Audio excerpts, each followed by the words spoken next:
సుగాలి ప్రీతి మనం 2017 ఆగస్టులో ఇదొక సంచలనమైన కేసు. అది అప్పుడు చంద్రబాబు నాయుడు హయాంలో ఉండే. కాబట్టి దీని గురించి ఎంత సంచలనంగా మారిందో, అసలు దీన్ని ఖచ్చితంగా ప్రభుత్వం పట్టించుకోవాలి అండ్ దానికి సంబంధించిన వాళ్ళని ఖచ్చితంగా శిక్షించాలి అని చెప్పేసి ఎన్నో ధర్నాలు జరిగాయి. ఈవెన్ సోషల్ మీడియా మొత్తం జస్టిస్ ఫర్ సుగాలి ప్రీతి అని చెప్పేసి చూసాము. అంటే అప్పుడు జరిగిన దాంట్లో కొంచెం బ్రీఫ్ ఇస్తాను. ఏంటంటే స్కూల్లో తను ఆత్మహత్య చేసుకున్నట్టు ఉరివేసుకున్నట్టు మనకు చూపించారు. కానీ వాళ్ళ పేరెంట్స్ మాత్రం మా పాప అలా చెయ్యలేదు, వీళ్ళే ఎవరో అత్యాచారం చేసి ఇలా పోర్ట్రే చేశారు అని చెప్పేసి అన్నారు. మరి దీనికి సంబంధించి పవన్ కళ్యాణ్ ఆ టైంలో ఎంత ఆవేశంగా నేను ఖచ్చితంగా సుగాలి ప్రీతికి జస్టిస్ తీసుకొచ్చే ప్రయత్నం చేస్తాను, ఒకవేళ ప్రభుత్వంలోకి వస్తే ఖచ్చితంగా ఫస్ట్ చేసే పనే అది అని చెప్పేసి అన్నారు. అండ్ రీసెంట్గా కూడా చాలాసార్లు మాట్లాడారు. కానీ ఇప్పుడు వనరులు లేవు అని చెప్పేసి సిబిఐ కోర్టులో చెప్పడం అండ్ ఈ కేసును కొట్టేస్తే మంచిది అని చెప్పేసి అనడం ఎంతవరకు కరెక్టు అనేది మనతో పాటు వివరించడానికి చిట్టిబాబు గారు ఉన్నారు. సినీ విశ్లేషకులు, రాజకీయ విశ్లేషకులు, ఆయనతోనే మాట్లాడదాం. సార్ నమస్తే. సార్ నమస్తే. సార్ మీరు చెప్పండి, ఇప్పుడు సుగాలి ప్రీతికి జరిగింది న్యాయం అన్యాయం కాబట్టి ఇప్పుడు జరుగుతుంది అన్యాయం అని చెప్పుకోవచ్చు అంటారా? ఇప్పుడు అప్పటికన్నా ఇప్పుడు ఇంకా మహా దారుణమైన అన్యాయం అమ్మా. ఈ ప్రభుత్వం ముఖ్యంగా పవన్ కళ్యాణ్ దీన్ని నేను ఎత్తిని పెట్టుకుని ఆవేశంగా ఊగిపోతూ జుట్టు ఎగరేసుకుంటూ డామ్ డూమ్ డకారని మాట్లాడి సుగాలి చెల్లెల్ని తీసుకొచ్చి ఒళ్ళో కూర్చోబెట్టుకుని వాళ్ళ అమ్మతో ఎన్నో డ్రామాలు, ఎన్నో నాటకాలు, ఎన్నో ఆవేశమైన యాక్టింగ్లు చేసేసి ఆ యాక్టింగ్లు ఎందుకు అంటానంటే ఇప్పుడు పరిస్థితి అప్పుడు అన్ని మాట్లాడినాడు ఏదో చేస్తాడు, ఏదో చించేస్తాడు, ఏదో పొడి చేస్తాడు అని చెప్పి అందరూ నమ్మారు. ఈ నాటకాన్ని, ఈ డ్రామాని, ఈ సినిమా డైలాగులని, సినిమా యాక్షన్లను నమ్మేశారు. ఇది నిజం అనుకుని ఈ పవన్ కళ్యాణ్ అనే కూడా ఒక 6 అడుగులు బుల్లెట్ కాదు, తుస్సుమనే బుల్లెట్.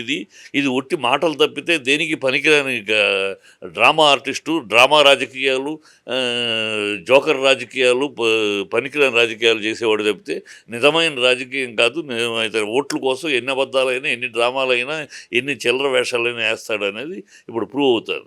ఆ రోజు అన్ని మాట్లాడినోడు ఇవాళ ఫస్ట్ రాగానే అదే కేసు టేకప్ చేస్తాను ఆవేశం రెచ్చగొట్టి ప్రజల్లో ఏదో చించేస్తాడని ఒక భ్రమను కల్పించి ఇవాళ నిమ్మకు నీరెత్తినట్టు ఉంటాడు. అసలు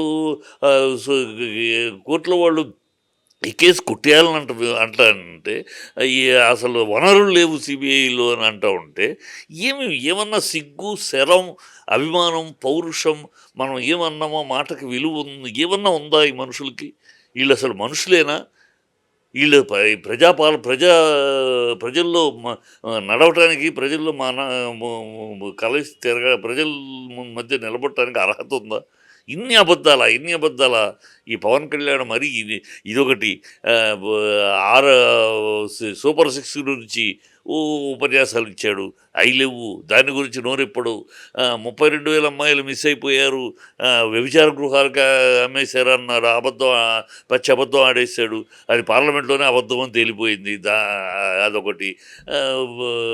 ఇది స్పెషల్ స్టేటస్ గురించి పాసిపోయి లడ్డూలు ఇచ్చారు, అది బాధిగా ఆంధ్రాకి అన్యాయం చేసింది బీజేపీ అని చెప్పి అన్నాడు. ఇవాళ బీజేపీతో ఉన్నాడు, దాని గురించి మాట్లాడు. అసలు మనుషులా వీళ్ళు, పశువులా? వీళ్ళకి ఏమన్నా బుద్ధి, జ్ఞానం, ఇంగితం ఉందా? 2017 టైంలో ప్రభుత్వం ఉన్నది చంద్రబాబు నాయుడుదే, ఇప్పుడు ప్రస్తుతం ఉన్నది చంద్రబాబు నాయుడుదే. కానీ మధ్యలో వైఎస్ జగన్ ప్రభుత్వం ఉండే. మరి అప్పుడు ఎందుకు మూవ్ అవ్వలేదంటారు ఈ కేసు? అప్పుడు మూవ్ అయింది. అప్పుడు మూవ్ అవుతుంటేనే వీళ్ళు బీభత్సం చేశారు.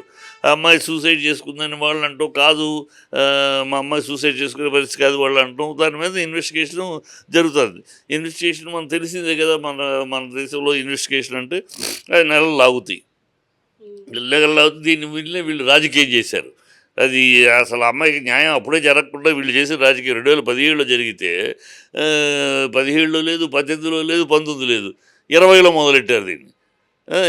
3 ఏళ్ళు వీళ్ళు మూలబెట్టేసేసి 3 ఏళ్ళు మూలబెట్టినాక దాన్ని తిరగదోడినప్పుడు ఆటోమేటిక్గా మళ్ళీ వెనక నుంచి రావాలి కదా, ఆ డిలే అవుతుంది. డిలే అవుతుంది. అది డిలే అయింది ఏదో వచ్చింది. ఇప్పటికైనా దాన్ని మళ్ళీ మీ అధికారంలోకి వచ్చారు కదా! ఇప్పుడేం చేయాలి? ఉన్నాయి అంటే ఎళ్ళి ఓట్ల కోసం జనాల్ని మభ్యపెట్టడం కోసం జనాల్ని మోసం చేసి ఏదో మాట్లాడేసేసి, ఏదో రెచ్చగొట్టేసి, ఏదో ఓట్లు సంపాదించుకునే దౌర్భాగ్యపు క్రీడ తప్పితే వీళ్ళ దగ్గర నిజాయితీ లేదు, నిజం లేదు, ఒక నిబద్ధత లేదు. అరే! మనం మాట్లాడాం, మనం నమ్మారు ప్రజలు, మన ఆవేశాన్ని ఏదో చించేస్తాం, పొడి చేస్తాం అనుకున్నారు. మనం చించకపోయినా పొడిచిపోయినా కనీసం దాని గురించి అన్యాయం జరగకుండానే చూడాలి అనేది లేదు. ఈ పవన్ కళ్యాణ్ కానీ, ఆ ప్రభుత్వం కానీ చాలా దుర్మార్గమైన విధానం వీళ్ళది. ఏమాత్రం సిగ్గు, శరం, మానం, నీతి, నిజాయితీ, అభిమానం, ఈ రోష పౌరుషం ఏమీ లేని చీవునెత్తుకు చచ్చిపోయిన ప్రభుత్వం ఈ ప్రభుత్వం. సరే, ఇప్పుడు వనరులు లేవు అని అంటున్నారు. అసలు వాళ్ళకి ఎలాంటి వనరులు కావాలి? ఎందుకు ఇప్పుడు అంటే ఎన్ని సంవత్సరాలుగా లేని వనరులు ఇప్పుడు సడన్గా వనరులు లేవు అని చెప్పేసి అంటున్నారు. ఎందుకు అంటారు? అదే అంతే వాళ్ళ ఇప్పుడు స్లోగనే అది కదమ్మా. 6 హామీలు ఇచ్చినప్పుడు అదే కదా, మేము అన్నీ లెక్క చూసుకున్నాం, ఏమి ఇవ్వగలమో తెలిసే ఇస్తున్నాం, హామీలు ఇస్తున్నాం అని చెప్పారు కదా. ఇప్పుడు మరి వనరులు లేవంటున్నారు కదా. మనం ఆ రోజు చెప్పినప్పుడు అన్నీ ఆలోచించుకున్నాం, అన్నీ మేము లెక్కలు చూసుకుని మాకు తెలుసు, మేము ఎలా చేయాలో మాకు తెలుసు, అందుకని అన్నీ ఆలోచించుకుని ఏమి ఇవ్వగలమో వాటిల్లో చెప్తున్నాం అని గంటాపదంగా లోకేష్ ఉపన్యాసాలు ఇచ్చారు కదా. లోకేష్, చంద్రబాబు, ఈ పవన్ కళ్యాణ్ అన్ని ఉపన్యాసాలు ఇచ్చారు కదా. మరి ఇప్పుడు నిధులు లేవు, భయమేస్తోంది, ఖజానా చూస్తానని అంటాడేంటి చంద్రబాబు? ఈ నోరు మూసుకుని నిమ్మక నీరెత్తినట్టు సొంతపప్పులో కూర్చుంటాడు ఎందుకు పవన్ కళ్యాణ్?